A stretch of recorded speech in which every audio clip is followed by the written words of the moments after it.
Trump can cement his Middle East successes by calling Putin's bluff. This week has been vintage Donald Trump, disruptive, transactional, and unafraid to defy convention. From a geopolitical standpoint, the U.S. president's trip to the Middle East could prove to be one of the most significant of his 2 terms in office. That depends, however, on whether Trump now follows up with a decisive move against Russia's Vladimir Putin. Here's how to look at this historic opportunity. Trump's surprise decision to lift U.S. sanctions on post-Assad Syria should be seen in combination with his administration's less ballyhooed move to remove curbs on the sale of advanced artificial intelligence AI semiconductor chips to the United Arab Emirates, UAE, and Saudi Arabia. Both are smart moves of underappreciated consequence on a global chessboard. First, let's talk Syria.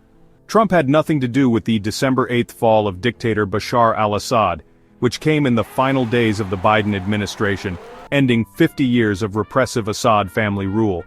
For Trump, it also marked an unanticipated geopolitical inflection point whose origins I explained here a few days later. It was a powerful setback to Iranian leaders and Putin, who had saved the Assad regime through direct military intervention since 2015.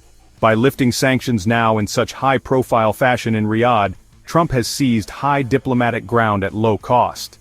He rewarded both Middle Eastern and European allies, particularly the United Kingdom, Saudi Arabia, and Turkey, who had urged him to make the move. At the same time, he can slam the door on any Russian attempt to regain regional influence.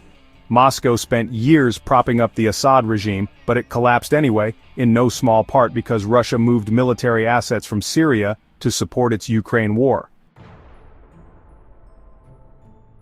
Russia didn't just lose a client in al-Assad, it also lost global standing by giving up a Middle East foothold through which it exercised regional influence.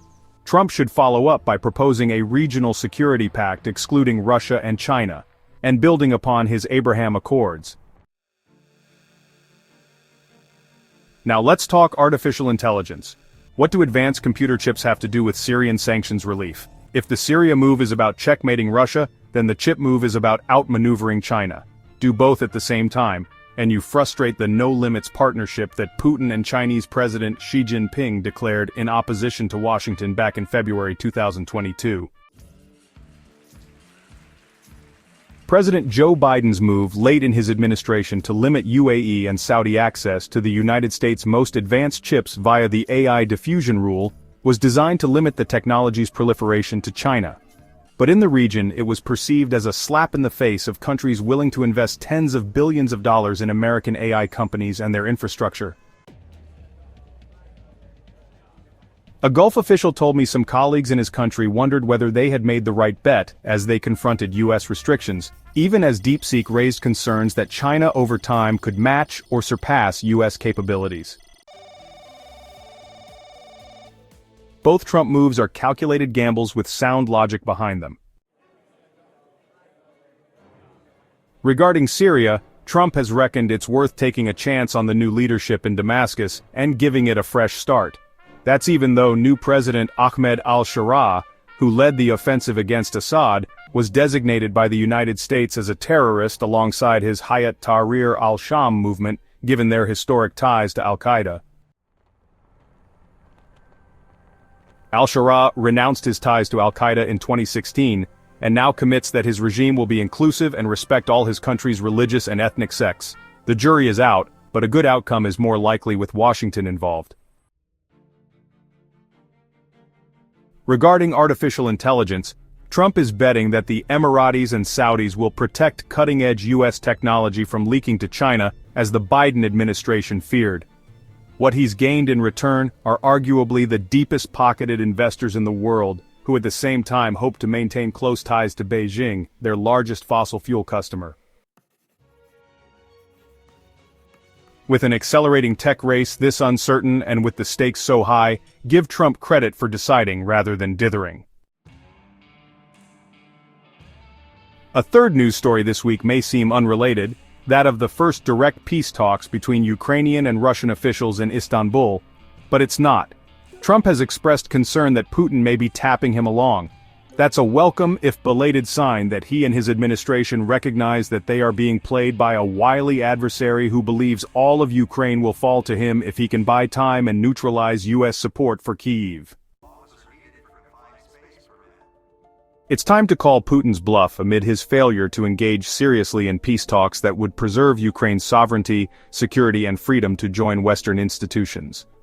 Good next moves would be more sanctions against Russia, more weapons for Ukraine, and a backstop for European military support for Ukrainian security guarantees.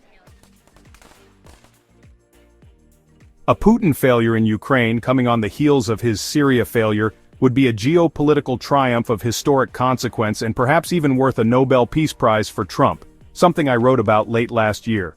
Not long after I wrote that, a Middle East official told me that by upending the geopolitical chessboard, Trump has the opportunity to achieve unanticipated gains, particularly in great power politics.